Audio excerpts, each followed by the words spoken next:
ज़माने में खेती करने का बहुत ही आसान तरीका था। पशुधन संभालो और उसी के गोबर में से आपको खेती करनी पड़ती थी, वही आपका खाद होता था।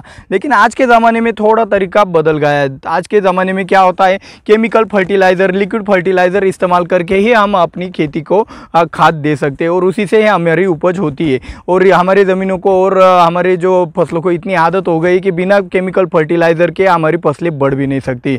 और ऐसी सिचुएशन में हमारा जो खाद का दाम है वो और भी ज़्यादा बढ़ने से हमारी जो दिक्कतें और भी ज़्यादा बढ़ रही है। तो ये खाद के बढ़े हुए दाम और इनका जो अल्टरनेटिव है, जो कि आपका गोबर की खाद होती है, वो भी आप इस्तेमाल नहीं कर सकते, ज़्यादा पैमाने पर इस्तेमाल नहीं कर सकते, क्योंकि आपके घर पे ही आपका पशुधन बहुत हद तक कम हो चुका है। और बाहर से परचेस करने जाओगे तो वो भी महंगा मिलता है और उसमें भी आपको मिलावट भी मिलती है बहुत हद तक। तो ऐसी सिचुएशन में आपको एक ऑर्गेनिक तरीका ही इस्तेमाल करके केमिकल फर्टिलाइज़र से कम दाम में एक अच्छा वाला ऑप्शन अगर आपके फसल को मिल जाए तो बात ही कुछ अलग होगी। इससे क्या फ़ायदा होगा, आपके फसल में जो भी खर्चा आता है वो कम होके आपका मुनाफा और भी ज़्यादा बढ़ जाएगा। तो इसी बात को जानने के लिए आज का वीडियो अंत तक ध्यान से ज़रूर देखिएगा। मैं हूं दिवराज और आप देख रहे हो अन्य निर्माता। चलिए शुरुआत करते हैं आज की वीडियो की। तो पहले हमें ये समझना पड़ेगा कि लिक्विड खाद या फिर केमिकल फर्टिलाइज़र ही हमारे फसलों के लिए अभी के टाइम पे ज़रूरी क्यों है। हम उसकी जगह गोबर के खाद से काम क्यों नहीं चला सकते। तो इसका जवाब हम पहले जानेंगे और बाद में इसका अल्टरनेटिव आपको बताने वाले हैं। तो इसका जवाब यह है कि देखो दोस्तों, फसल को एक डायरेक्शन देनी पड़ती है कि भाई अभी तू बढ़ने का काम कर, नई पत्तियाँ लाने का काम कर, अभी तू रुकने का काम कर, नए फूल बाहर निकाल, फूल बाहर निकालने के बाद अभी तू चौड़ाई बढ़ाने का काम कर, चौड़ाई बढ़ाने के बाद मैच्योरिटी की स्टेज में तू मैच्योरिटी लाने का काम कर, वजन बढ़ाने का, शुगर का बढ़ाने का काम कर। तो ऐसे एक फसल को एक कमांड देनी पड़ती है जिसके जरिए वो काम करती है फसल। तो ऐसी सिचुएशन में आप क्या करते हो, वेजिटेटिव ग्रोथ पे आप क्या करते हो, आप ज़्यादा से ज़्यादा नाइट्रोजन का इस्तेमाल करते हो, जिससे फसल को पता चलता है कि भाई आप हमको बढ़ना है, यानी कि कमांड मिलती है बढ़ने की, वेजिटेटिव ग्रोथ होती है। जब फ्लावरिंग स्टेज चालू होती है तब आप बोरॉन देते हो। तो बोरॉन से क्या होता है, फसल में ज़्यादा फ्लावरिंग आती है। तो फ्लावरिंग आने के बाद आपको पता चलता है कि भाई बोरॉन से फ्लावरिंग आती है, यानी कि एक कमांड हो गई। फ्लावरिंग आने के बाद आपकी साइज की स्टेज आती है। तो साइज के स्टेज में आप क्या करते हो, फास्फोरस के जो भी फर्टिलाइजर है वो देने के बाद आपके फलों में एक आकार बढ़ने की एक प्रक्रिया शुरुआत हो जाती है। तो फास्फोरस से एक कमांड मिलती है कि भाई साइज बढ़ाने की स्टेज है। मैग्नीशियम और पोटेश का एप्लीकेशन करने के बाद फसल को कमांड मिलती है कि भाई तू अभी मैच्योरिटी की तरफ चला जा, वजन या फिर उसके शुगर की तरफ आपको फसल को ध्यान देने का एक कमांड दिया जाता है।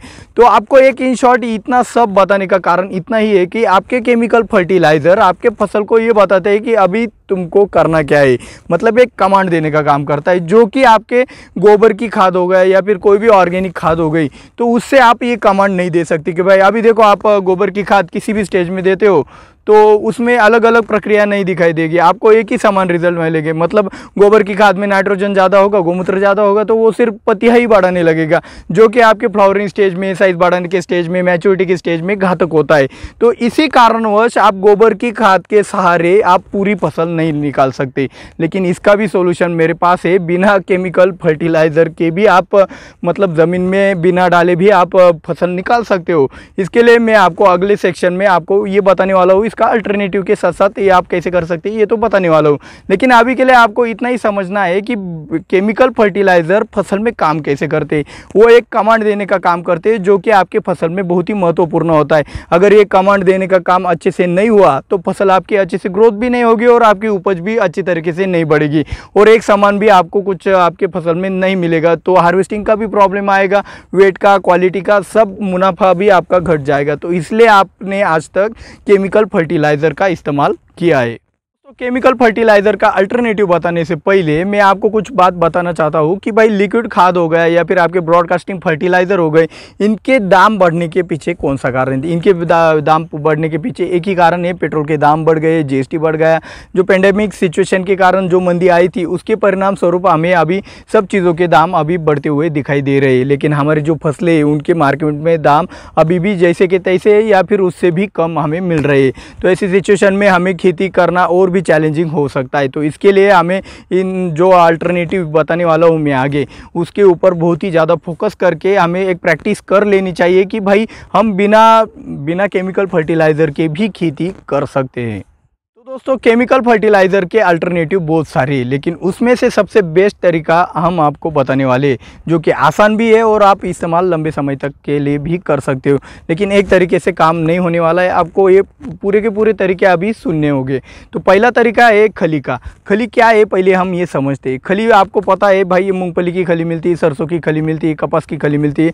उदाहरण के तौर पर आप जब मूँगफली आपके खेत में से निकालते हो तो उसको तेल निकालने के लिए भेज देते हो। तो तेल निकालने के बाद जो मूंगफली में जो भी आपका बचा कुचा हिस्सा होता है उसे कहते हैं खली, और उस बचे कुचे हिस्से में ऑयल निकलने के बाद बचता है सिर्फ प्रोटीन।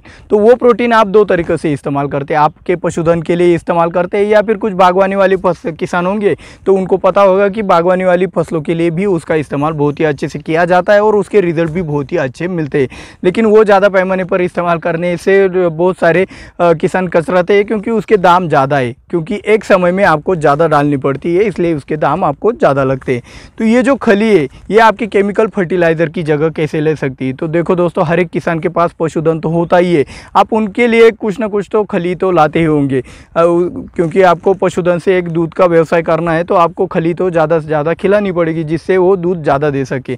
तो ऐसे सिचुएशन में आपको क्या करना है, जो खली होती है आपको स्क्रीन के ऊपर भी दिख रहा है, तो आपको क्या करना है, एक 200 लीटर पानी लेना है, और 200 लीटर पानी में क्या करना है, आपको जो भी आप एक दिन में जितनी भी खली आप अपने पशुधन को खिलाते हो, गाय हो गया, भैंस हो गया, या फिर जो भी आपके पास पशुधन है, तो जिनको आप जितना भी आप खली खिलाते हो तो उनको ज़्यादा से ज़्यादा पानी में आपको रात भर भिगो के रखना है। तो उससे क्या होगा, उस खली में से कुछ प्रोटीन आपके पानी में डिज़ोल्व हो जाएगा। वो पानी क्या करना है, आपको सुबह होते ही आपको एक फ़िल्टर कर लेना है अच्छे से, और जो बची कुची खली होती है वो आपको आपके पशुधन को खिलाने के लिए देना है, और बाकी का जो पानी है वो आप अच्छे से फ़िल्टर करके आपके ड्रिप के माध्यम से भी आप दे सकते हैं। इससे क्या होगा, आपके फसल को अच्छे से प्रोटीन मिलेगा और आपके फसल की अच्छी से ग्रोथ हो पाएगी।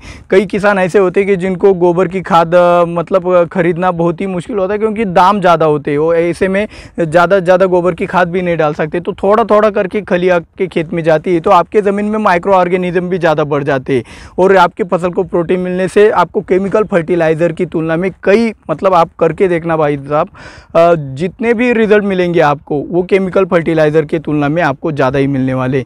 तो खली से डबल फ़ायदा हो जाएगा, आपके पशुधन को भी एक प्रोटीन लेवल ज़्यादा बढ़ जाएगी, और उससे दूध से कमाई भी होगी, और आपके खेत को अच्छे से प्रोटीन भी जाएगा। तो ये आपको एक फ़ायदा हो गया। लेकिन इससे एक बात यहाँ पे रुक जाती है, आप सिर्फ खली के इस्तेमाल से ही आपकी खेती बिना केमिकल फर्टिलाइज़र के नहीं कर सकते, क्योंकि आपके फसल को डायरेक्शन देना तो रह गया है।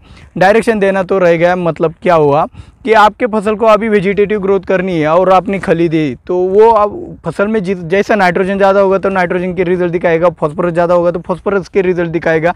तो ये ऐसा होने से नहीं चलेगा। तो इसके लिए आप एक नाइट्रोजन का अल्टरनेटिव इस्तेमाल कर सकते हो। आप गोमूत्र का इस्तेमाल कर सकते हो, जिसमें नाइट्रेट नाइट्रोजन होता है। तो गोमूत्र के कारण आपकी वेजिटेटिव ग्रोथ होगी। आप खली के साथ गोमूत्र का भी इस्तेमाल कर सकते हो। आप पोटेश के लिए मतलब जब आपको मैच्योरिटी स्टेज की ज़रूरत, मैच्योरिटी स्टेज में आपको पोटेश की ज़रूरत है, तब आप वुड ऐश हो गया यानी कि आपकी राख हो गई, तो या फिर आपका गुड़ हो गया, उसका भी इस्तेमाल आप कर सकते हो। तो गोबर की खाद में तो बहुत सारे माइक्रोन्यूट्रेंट होते हैं, तो वो गोबर की खाद और ये खली और गुड़, इन तीनों को एक साथ मिलाकर, और उसमें भी कुछ बैक्टीरिया आपका ट्राइको हो गया, ऐसे कुछ बैक्टीरिया डालकर आप उन बैक्टीरिया को भी मल्टीप्लाई करके आपके फसल को डाल सकते हो।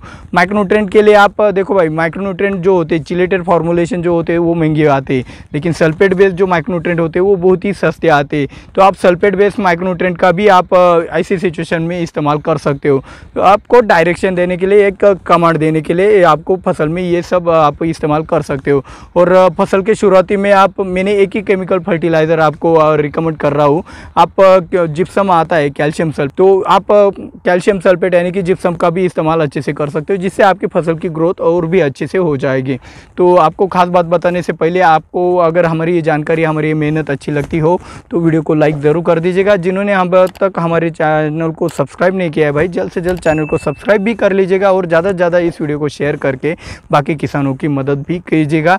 अभी हम चलते हैं खास बात की तरफ। तो आपने अगर यहाँ तक वीडियो देखा है, यानी कि ये जो खास बात मैं आपको बताने वाला हूँ, आपने यहाँ तक वीडियो देखा है तो भाई बहुत ही अच्छी बात है, क्योंकि आप ये जो तरीका मैं बताने वाला हूँ उसका इस्तेमाल थोड़ा बहुत तो करने वाला है। पहले आपको क्या करना है भाई, आपको अगर मुमकिन हो तो कल से ही आपको गुड़ का ज़्यादा से ज़्यादा इस्तेमाल करना है। गुड़ का इस्तेमाल तो आसान है भाई, आपको उबलते पानी में डाल देना है, उसका पानी आराम से हो जाता है। ठंडा होने के बाद आपको ज़्यादा पानी में मिलाकर अच्छे से आप छिड़काव के लिए भी इस्तेमाल कर सकते हो, 200 लीटर पानी के लिए 200 ग्राम, और आप चाहो तो आपके ड्रिप के माध्यम से भी वो गुड़ का इस्तेमाल आप कर सकते हो।